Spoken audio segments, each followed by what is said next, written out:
In the summer of 1941, deep inside the dense Masurian forests of East Prussia, a quiet figure moved unnoticed through the timber corridors of the Wolfschanz, Hitler's heavily fortified field headquarters. Few outside the highest levels of the German command structure even knew the full layout of this sprawling complex of bunkers and barbed wire perimeters. Fewer still understood the tone of the meetings held within. But one man, a junior interpreter assigned to interpret foreign reports and translate updates from occupied territories, found himself listening to far more than he was ever meant to hear. His name was purposely erased from personnel logs in the final months of the war, but his hidden notes, later known as the secret memoirs, survived just long enough to raise questions that historians continue to debate today. He arrived at the Wolfschanz on June 21, 1941, the day before Operation Barbarossa began. The atmosphere inside the command bunker was electric with anticipation. Officers of Army Group Center, including elements of the 2nd and 3rd Panzer Groups, briefed final plans for the advance on Minsk and Smolensk. The interpreter's role was to clarify translations of Soviet radio traffic and evaluate Polish resistance reports. But what caught his attention were the tense exchanges between senior commanders, disagreements over logistics and timing that contradicted the triumphant tone of official messages. One note in his hidden memoir reads, "The map table glowed with confidence, but the eyes around it betrayed fear. They spoke of distances, fuel, and weather, not victory."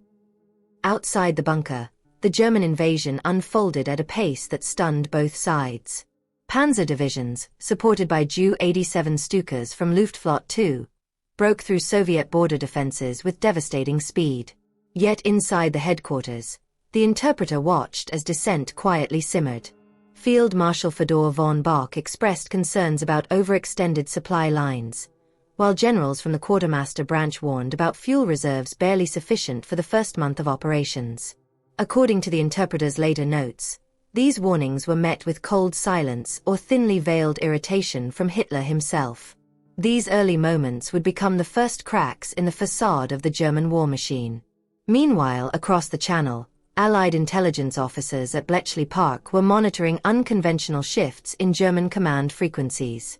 British cryptanalysts from the Government Code and Cipher School detected unusual message patterns suggesting internal reorganizations. Though they could not decipher the full significance, some analysts sensed that the German High Command was not as unified as it appeared. These intercepted signals, largely overlooked at the time, would later correspond with several conversations described in the interpreter's memoirs. Tension inside the Wolfschanz intensified as reports began filtering in from reconnaissance units on the Eastern Front. Soviet resistance was unexpectedly stiff in certain sectors, and the rapid advance risked outrunning essential supplies. The interpreter recalled hearing one colonel warn that, if fuel burns faster than ground is taken, this campaign will turn against us before winter. His comment was met with a curt rebuke, but the remark stayed with the interpreter and resurfaced repeatedly in his writings. It was one of the earliest indicators that those closest to Hitler understood the campaign was far riskier than the propaganda suggested. By mid-July, the interpreter found himself present for routine briefings involving logistics and captured intelligence. He observed a distinct shift in tone. Hitler's confidence grew even as some commanders grew increasingly uneasy. A sense of inevitability hung over decisions made more from ideology than strategy. The interpreter describes one late-night meeting where Hitler dismissed warnings about the Soviet industrial base beyond the Urals, claiming it was irrelevant compared to willpower and determination.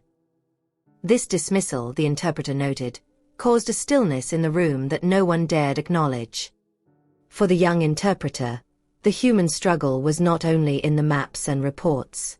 It was in the faces of officers who recognized contradictions but dared not voice them. The daily grind of war planning wore away their certainty. Many kept private doubts locked behind rigid discipline, with only the interpreter quietly documenting what they could not say aloud. His writings capture the fear of being overheard, the sudden silences when a new officer stepped into the room, the glances toward concealed microphones rumored to monitor even the most loyal staff. His earliest diary-style entry ends with a reflection that seems almost prophetic. They speak as though the future is fixed.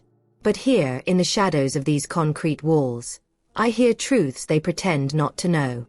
These words would later form the backbone of what historians now call the shadow fragments, portions of the interpreter's memoir that survived the war and continue to be debated for authenticity.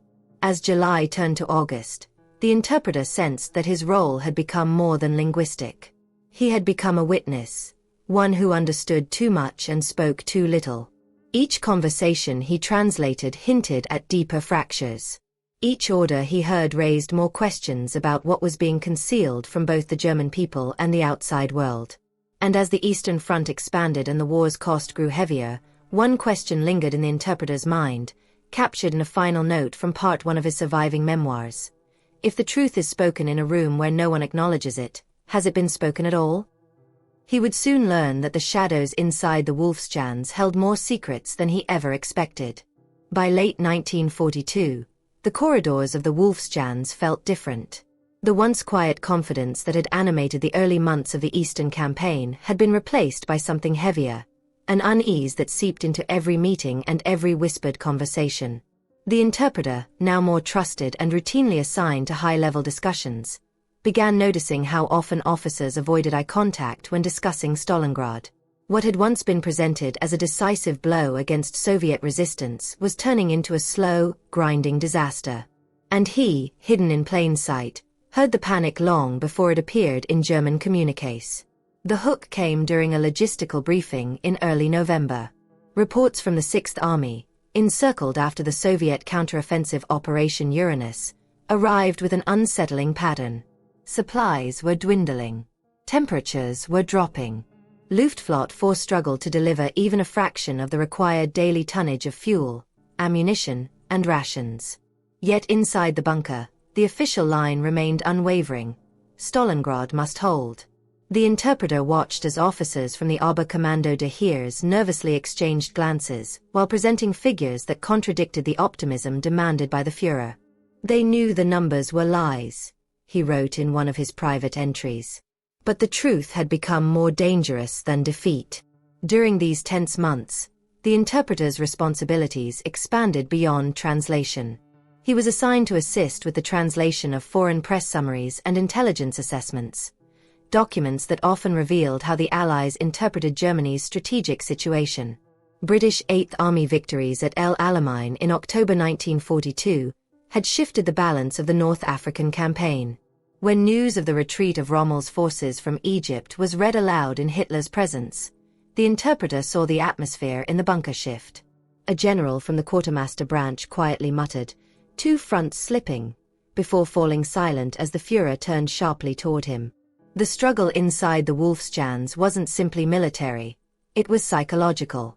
Officers were expected to maintain an illusion of unshakable confidence, even as reports from both the Eastern Front and North Africa painted a picture of a stretched and overstressed war machine. More frequently now, officers met in small groups, sometimes in corridors or outside near the perimeter fences, speaking in hushed tones about the worsening situation. The interpreter began recognizing patterns in these side conversations: frustration with strategic decisions, fear of retribution, and a growing resentment that would later shape the German resistance movement. In his notes, the interpreter mentions a particularly tense exchange in December 1942 involving General Htlr, the Army's chief of staff. Htlr presented a sober assessment of the Luftwaffe's inability to sustain the Stalingrad airlift. Hitler dismissed the report outright, insisting that the will to win outweighs tonnage calculations. The interpreter wrote, "In that moment, truth had no place in the room. The map was the only reality he saw." It was during this period that the interpreter first made contact with a source linked to the British Special Operations Executive.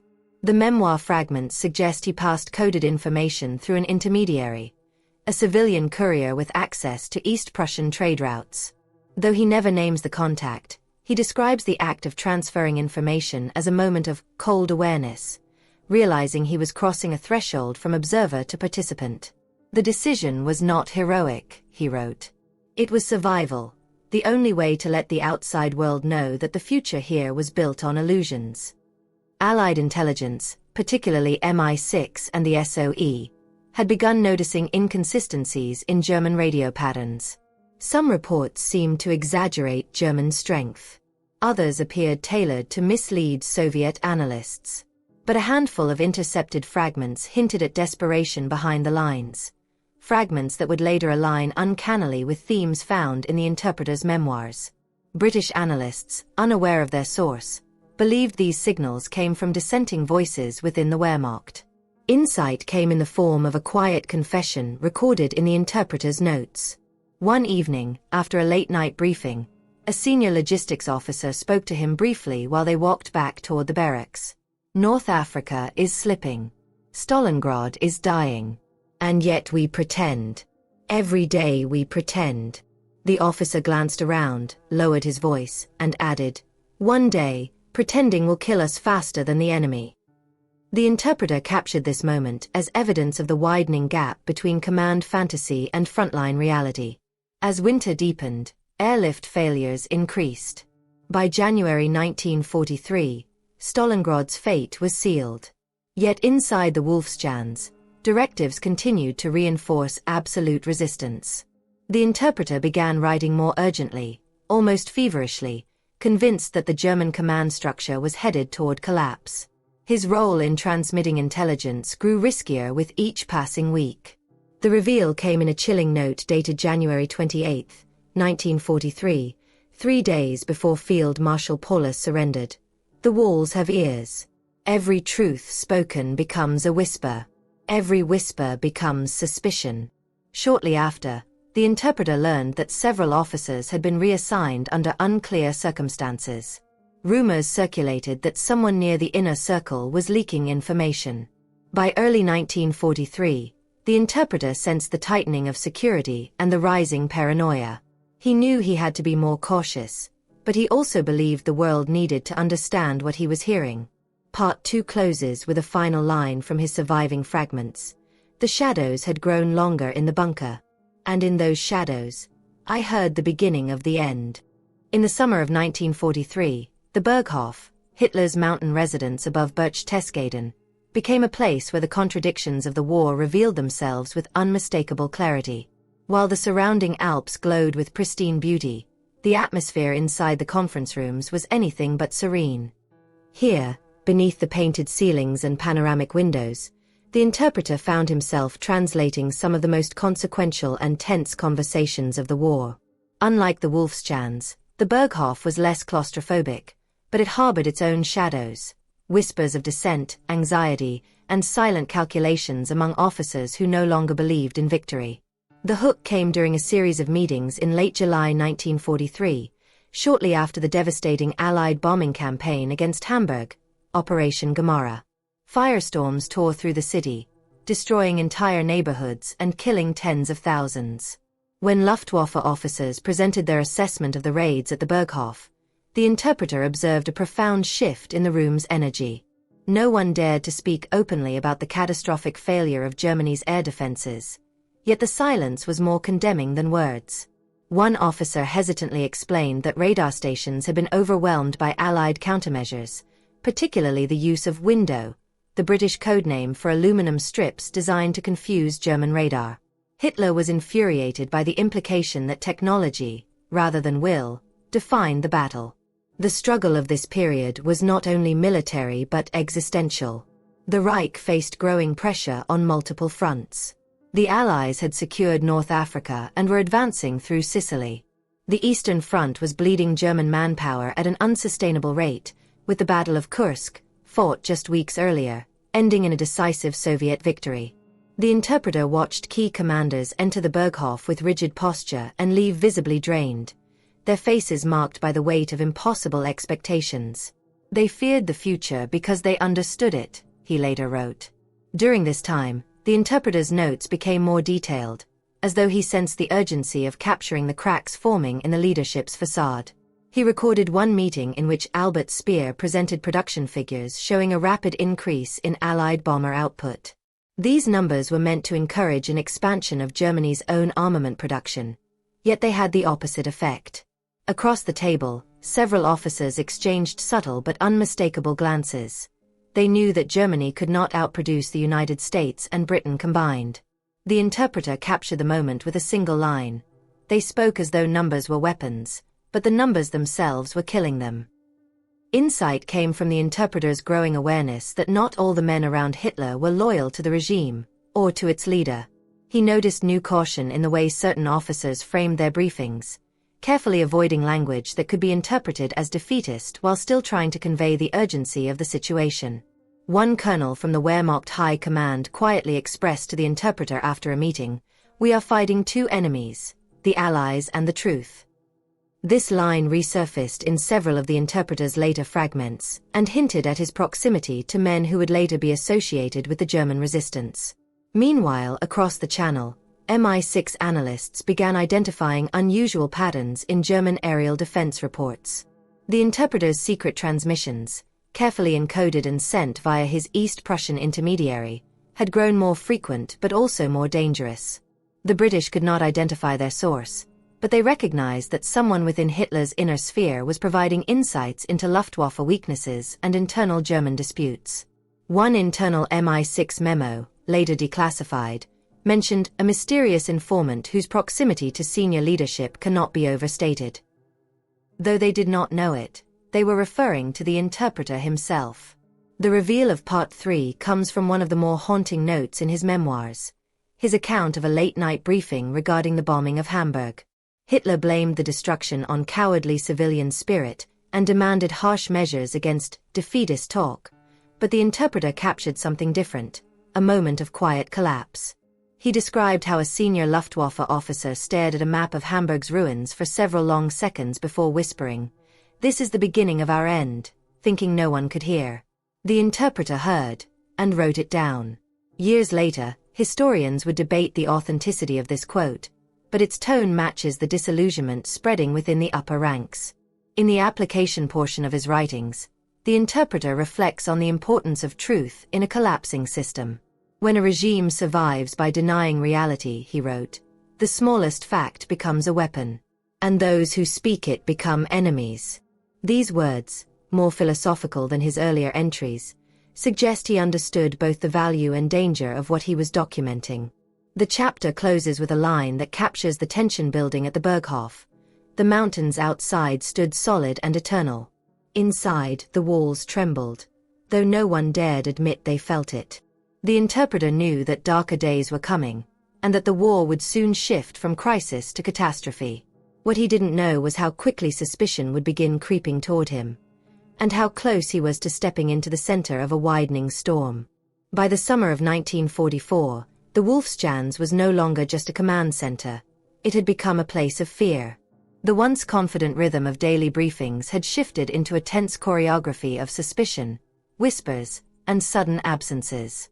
After the failed July 20th assassination attempt on Hitler, Operation Valkyrie, the atmosphere inside the bunker turned suffocating. Walls that had always felt cold now seemed to listen. And the interpreter, positioned closer to Hitler's inner circle than ever before, sensed the ground shifting beneath his feet. The hook came on the morning after the explosion.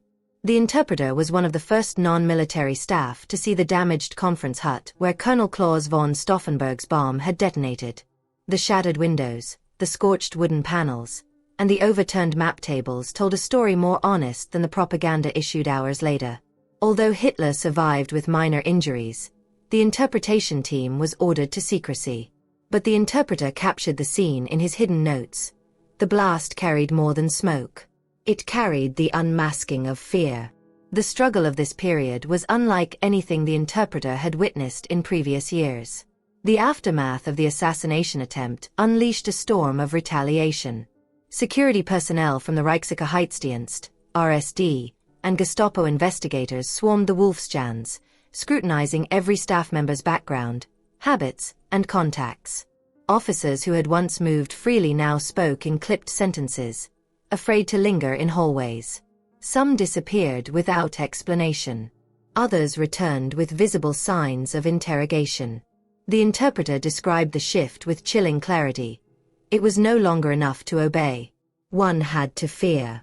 Routine meetings transformed into battlegrounds of loyalty. Hitler's paranoia hardened into certainty that traitors were everywhere, perhaps even within the interpreter's own department. If before the Führer had dismissed strategic doubt, he now interpreted any hesitation as potential betrayal. During briefings with generals from Army Groups Center and North, Hitler's temper flared unpredictably. When a colonel cautiously suggested repositioning forces in the Baltics to avoid encirclement, Hitler slammed his hand on the map, shouting, "Retreat is treason." The interpreter watched these confrontations with growing alarm. He knew that even his role, linguistically neutral on paper, had become dangerous. One mistranslation, one inflection misinterpreted, could bring suspicion. The memoir fragments reveal that he nearly fled in late July, but remained due to the impossibility of escape from a fortress crawling with investigators. Insight emerged through a series of small, telling moments the interpreter chronicled. One day, a senior general approached him after a briefing and quietly said, "We are all wearing masks now. Some heavier than others." The line struck the interpreter deeply. He began noticing which officers avoided the map table, which avoided eye contact, which now lingered near telephones or doorways as though listening for footsteps. The bunker had become a maze of watchers and the watched. In the early days of August, the interpreter learned that his courier link, the one connecting him to the British Special Operations Executive, had been compromised. The civilian intermediary who carried coded notes through East Prussia failed to make a scheduled return. Days later, a rumor circulated of a civilian detained at a Gestapo facility in Königsberg for possessing unauthorized documents. Though no official confirmation ever reached him, the interpreter's memoirs suggest he knew immediately that the man had been captured. He wrote, "The hand that carried my words has fallen into silence." This revelation brought fear but also a deeper understanding. He was no longer a silent observer. Someone knew, or suspected, that information was leaking from within Hitler's secure headquarters. Allies monitoring German transmissions during this period noticed increased encryption irregularities and abrupt frequency shifts. Though they could not connect these changes to one man, historians later noted that the tightening of German signals procedures coincided almost exactly with the disappearance of the interpreter's courier. The reveal at the core of Part 4 comes from one of the interpreter's most haunting entries. He recounts a late-night security meeting held by Reichsführer SS Heinrich Himmler. The interpreter, present to translate captured Allied documents, overheard Himmler declare, "Every breach begins with a whisper. Find the whisper and you silence the breach." Though the comment was aimed broadly at internal resistance, the interpreter felt a chill. His own whisper, though small, had already traveled far beyond the bunker walls. The sense of impending danger escalated when several officers from the operations staff were arrested after inconsistencies were found in their post-July 20 statements. The interpreter saw one of them, whom he once shared meals with, being escorted down the corridor, wrists bound, eyes hollow. "He did not look at me," the interpreter wrote, "perhaps because he feared I might disappear next."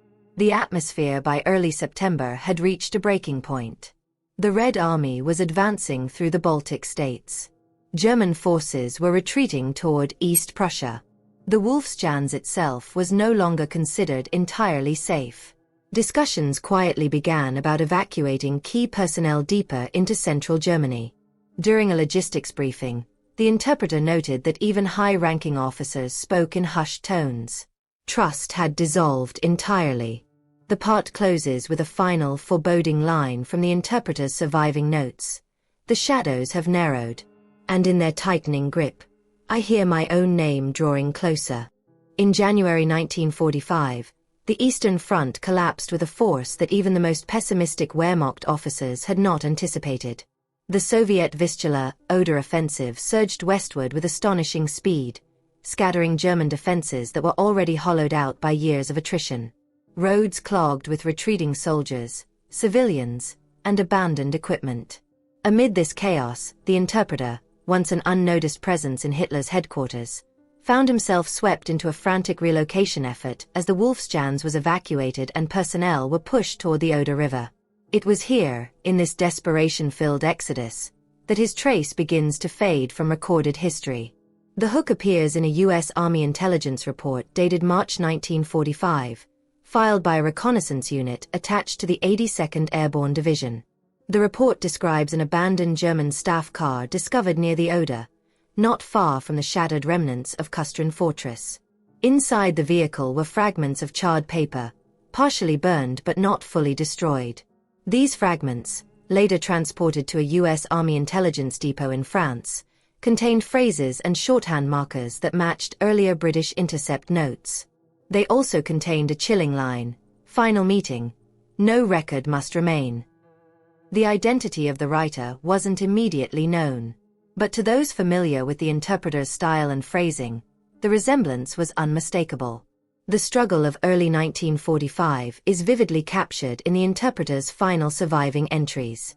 In one note, believed to be written during the evacuation from East Prussia, he describes the terrifying disarray of the retreat. People moved like shadows across the snow. Officers carried orders for units that no longer existed. Panzer remnants from the 5th Panzer Army limped westward, while Volkssturm battalions, many made up of boys and old men, attempted to hold back Soviet armor. Inside this crumbling world, the interpreter continued to observe, continued to write, and, based on later intelligence analysis, may have attempted one last transmission to Allied contacts. Insight into this period comes from Wehrmacht documentation placing sections of Hitler's staff onto evacuation trains leaving Rassenburg and later Gdansk. The interpreter's assignment group, tied to administrative and translation duties, was likely transported in the second wave. These chaos-filled trains, often strafed by Soviet aircraft, were packed with wounded soldiers, clerical staff, civilians, and crates of classified documents. Testimony from a surviving adjutant later revealed that, in the final weeks, papers were worth more than weapons. Engines burned fuel so that files, not men, could escape. Among the crates loaded onto these trains were communication logs, coded diaries, and incomplete situation reports. Some were burned hastily during stops to prevent capture. Others were abandoned when locomotives broke down. It is believed the interpreter carried his memoir pages concealed within a small packet beneath his uniform lining. But by the time U.S. forces found the abandoned staff car months later, only fragments remained. The reveal of Part 5 centers on those fragments, which U.S. analysts called the Htlr pages. Though heavily damaged, several partial sentences survived intense forensic reconstruction. One reads, "Senior leaders debate Western contact, desperation disguised as strategy." The timing of these notes matches what historians know. In early 1945, elements of the German Foreign Office and certain military leaders explored the idea of negotiating separately with the Western Allies. They hoped to split the Allied coalition, or at least delay the Soviet advance. While most discussions never progressed beyond theoretical planning, the interpreter appears to have overheard one such meeting during the evacuation. A U.S. intelligence memorandum from May 1945 mentions a German document fragment describing a final, unrecorded conference involving high-ranking personnel debating an approach toward American forces. Though unnamed, the interpreter's handwriting, part print, part cursive, with sharp, distinct German S forms, was later matched to fragments recovered from the Wolfschanz after the July 20th investigation. This connection is one of the strongest pieces of evidence linking the burned notebook to him. Application appears in the interpreter's somber reflection on the war's approaching end. "When the maps lose meaning," he wrote, "men revert to truths they can no longer avoid." This line suggests he recognized the war's outcome long before the regime admitted it publicly. His entries reveal a man who saw the collapse not just militarily, but morally, a reckoning that few inside Hitler's circle dared to acknowledge. But what happened to him after these final notes? The U.S. 82nd Airborne Intelligence Report mentions no body or personal effects beyond the burned notebook. Nearby tracks indicated that several individuals had left the car in haste, heading west. Whether he was among them, or whether he was separated from the group earlier, is unknown. Soviet units from the 61st Army were advancing rapidly in the region. Encounters were often brief, chaotic, and deadly. Some scholars argue that he was captured and killed. Others believe he attempted to blend into the refugee columns and simply vanished. The chapter closes with one last surviving line from the Htlr pages, a sentence so damaged it ends abruptly, yet its meaning remains haunting. "If these words reach beyond the ruins, let them bear witness to what was spoken when the world..." The sentence stops there. The rest was lost to flame. In the months following Germany's surrender, Allied intelligence branches, British, American, and even the French, found themselves confronted with a mystery far more subtle than missing U-boats or hidden war factories.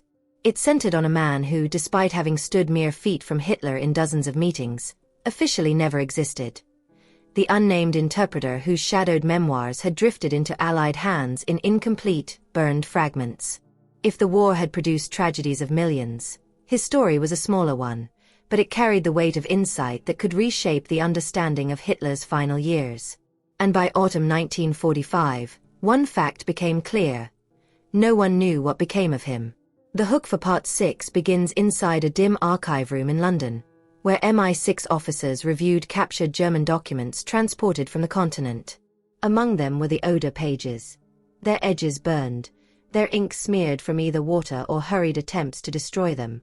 A British analyst, fluent in German handwriting forms, noted that the syntax and compressed phrasing matched an earlier set of fragments received through an intercepted courier system in 1943-44. Same hand. Same style. Same vantage point near leadership, the analyst wrote in a margin note. Yet when British investigators cross-referenced German personnel rosters, no name aligned perfectly with the profile. This absence only deepened the mystery. Was the interpreter erased intentionally, or had he erased himself? The struggle to find him mirrored the shifting priorities of the immediate post-war era. U.S. Army intelligence, focusing on the broader hunt for escaped Nazi officials, still took interest in the fragments recovered by the 82nd Airborne Division. Counterintelligence officers combed through prisoner-of-war interrogations, looking for any mention of an interpreter who had disappeared in January or February 1945. One POW, formerly attached to the Reich Chancellery's administrative pool, claimed that evacuation lists from East Prussia had been altered after the July 20th plot. Names were removed, he said. Some because they were suspected. Some because someone wanted them forgotten. His testimony, though vague, remains one of the few post-war statements hinting that the interpreter had fallen under suspicion long before the final German collapse. Insight into the mystery emerges through another clue, a partial teleprinter log captured by U.S. forces in Bavaria, listing administrative transfers from late 1944. Among the entries is an unidentified SPR, DOM, Ost, an abbreviation for Sprachdolmetscher Ost, or Eastern Language Interpreter. The rank and assignment location match those believed to belong to the memoir writer. But the line ends with a chilling indicator, Akten vernichtet. Files destroyed. Whether they were destroyed deliberately by the Germans or lost during chaotic evacuations is unknown. What is certain is that the absence of documentation seemed almost intentional. Historians who reviewed the interpreter's fragmented notes noted recurring themes: internal dissent, disillusionment among high-ranking officers, and candid observations of Hitler's increasing detachment from reality. These details matched what many post-war interrogations later confirmed, but the interpreter heard them firsthand, often before the world had any hint of Germany's internal struggles. His line, "Desperation disguised as strategy," recorded in the burned fragments, accurately reflected discussions occurring in Hitler's circle during early 1945. Such accuracy strengthened the argument that he had witnessed the war's unraveling from a vantage point few possessed. The reveal in this final part comes not from a physical artifact, but from an absence, a gap noted by Allied investigators who studied internal German communications. Within weeks of the July 20th plot, several staff members previously assigned to translation and intelligence roles vanished from documented rosters, with no indication of reassignment or death. Some were known collaborators in the plot. Others were simply caught in the widening dragnet of suspicion. The interpreter may have been swept up in this purge, surviving long enough to flee but leaving behind only pieces of his last writings. Alternately, he may have slipped into the refugee crowds during the collapse of East Prussia, adopting a new identity as millions of displaced civilians scattered across Germany and Europe. Application comes from the broader historical reflection on the importance of those who document truth in times of authoritarian collapse. Modern intelligence officers studying the fragments have noted that the interpreter's memoirs reveal an arc of personal evolution. From quiet observer to reluctant witness to a man desperately trying to ensure someone, somewhere, understood what was happening inside Hitler's shrinking world. He recorded what others feared to speak, one historian later wrote. If he vanished, his words did not. Part 6 closes with the last known document connected to him, a handwritten margin note found on a loose page in the U.S. Army's intelligence archive in Oberursel. The handwriting matches the interpreter's with near certainty. The page is undated and unsigned, and no one knows how it arrived in the folder where it was discovered. It contains only 2 sentences. History will look only at what survived. But the truth lived in rooms where survival was not guaranteed. And beneath it, a final line, either a conclusion or a warning. If I am gone, let my shadows speak. With those words, the interpreter's trail ends. His fate remains, to this day, one of the small but persistent mysteries of the Second World War. An echo from the shadows of a collapsing regime, whispering truths that almost vanished with him.